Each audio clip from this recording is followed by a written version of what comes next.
welcome back to Radio Free Charlotte. I apologize if you heard any weird songs in the past about 15 minutes or so. We had the fire alarm go off here in the Student Union where we're broadcasting from, so we had to get out of the building. And I have no idea what the alarm was for.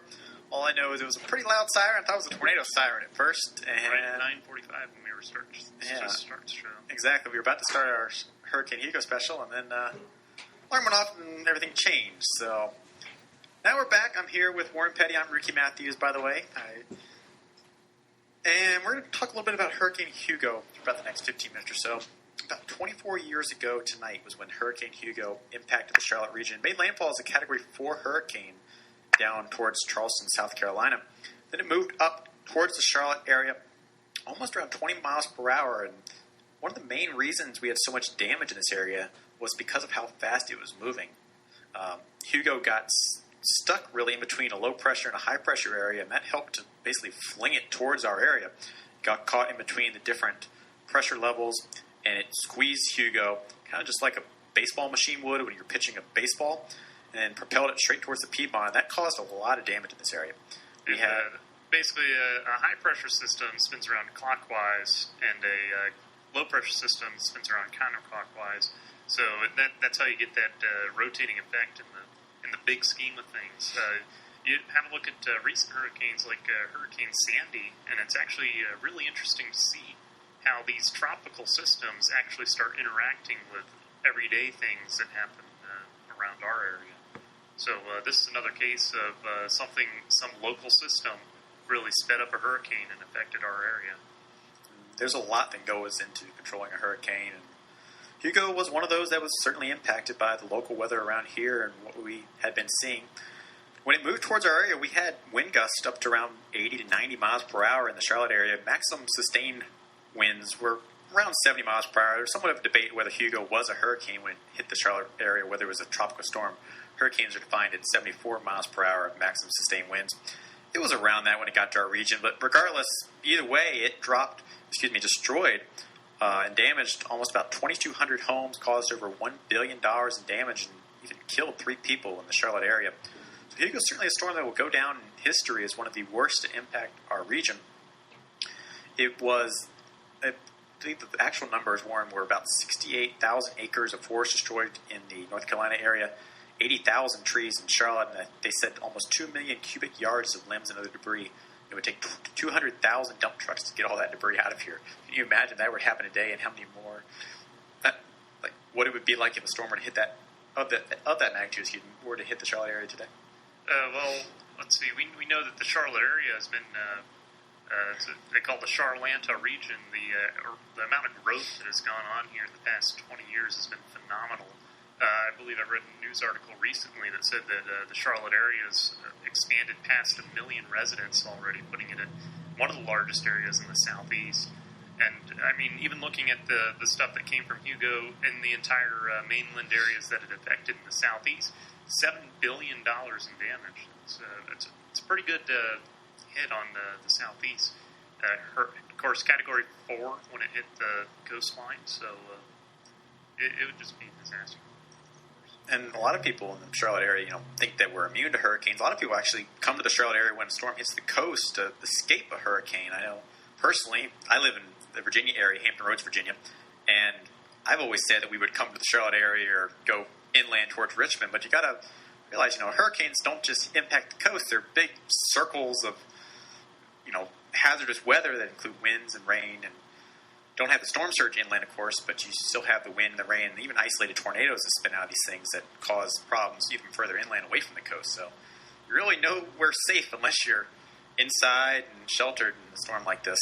And the Weather Service loves to remind you guys all the time that, one of the biggest fatality levels and the biggest danger for most of the U.S. is actually flooding. And hurricanes certainly cause most of that in the southeast and all along the mountains. Because a lot of these tropical storms, they come from the south, they run along the Appalachian Mountains in the area, and they just they cause a ton of rainfall, and it all just accumulates in our river systems, causes it to flood out. And in the Charlotte area especially, urbanized areas actually have a amplified flooding effect. So what happens is you get this huge amount of rainfall in these urban areas, and it just goes into storm drains, and that's an immediate transport from a wide surface area to these small streams, which causes massive flooding in urban settings. Whereas in natural areas, you start to see that, the ground soaks it up, and it runs off the land into the water. And it's a bit more of a gradual change in water flow. So urban areas actually affect flooding faster than a natural setting.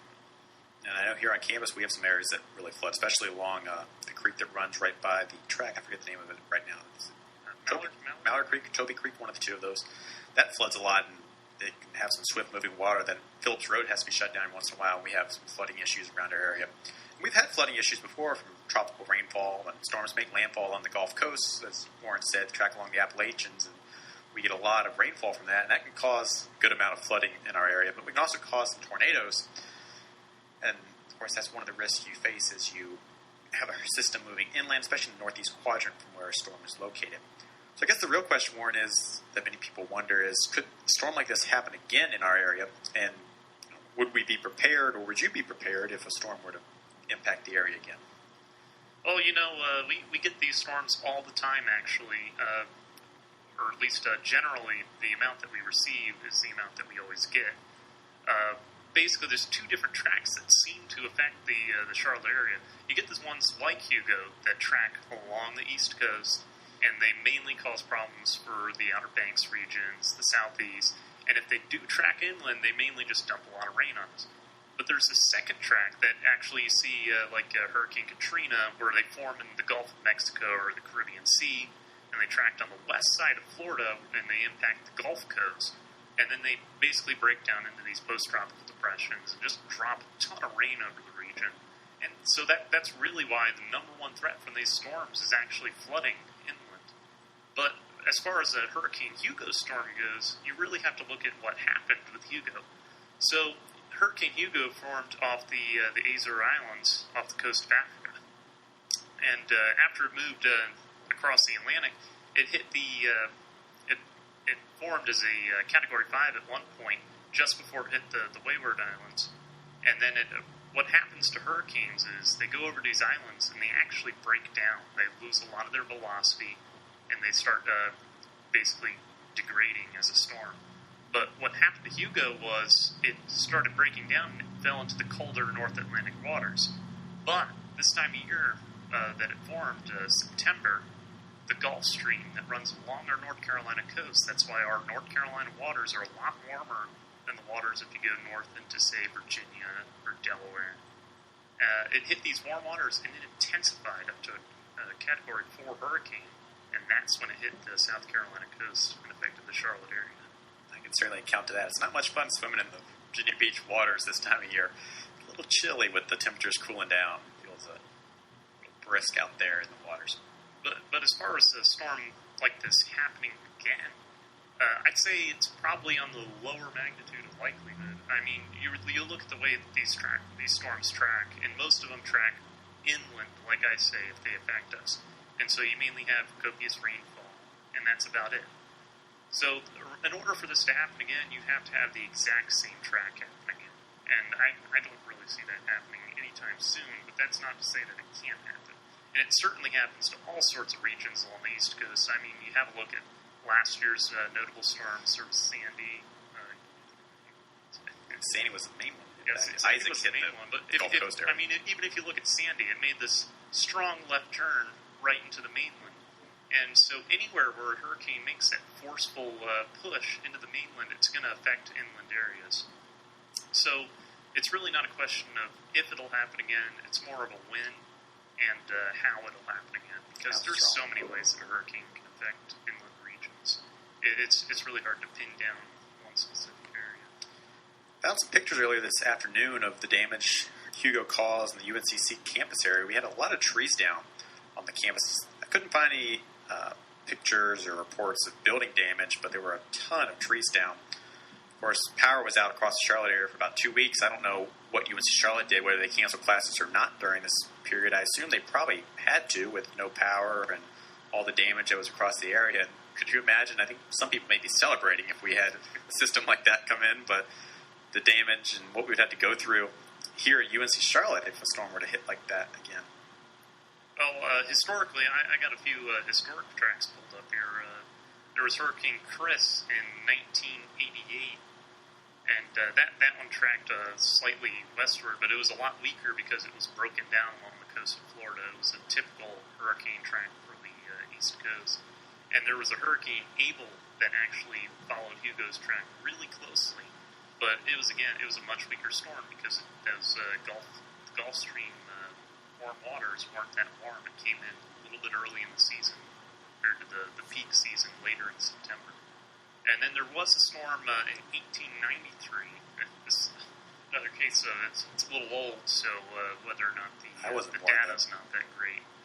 But there was a storm in 1893 that supposedly caused a lot of damage also. But again, it was a very weak storm in comparison to Hurricane Hugo.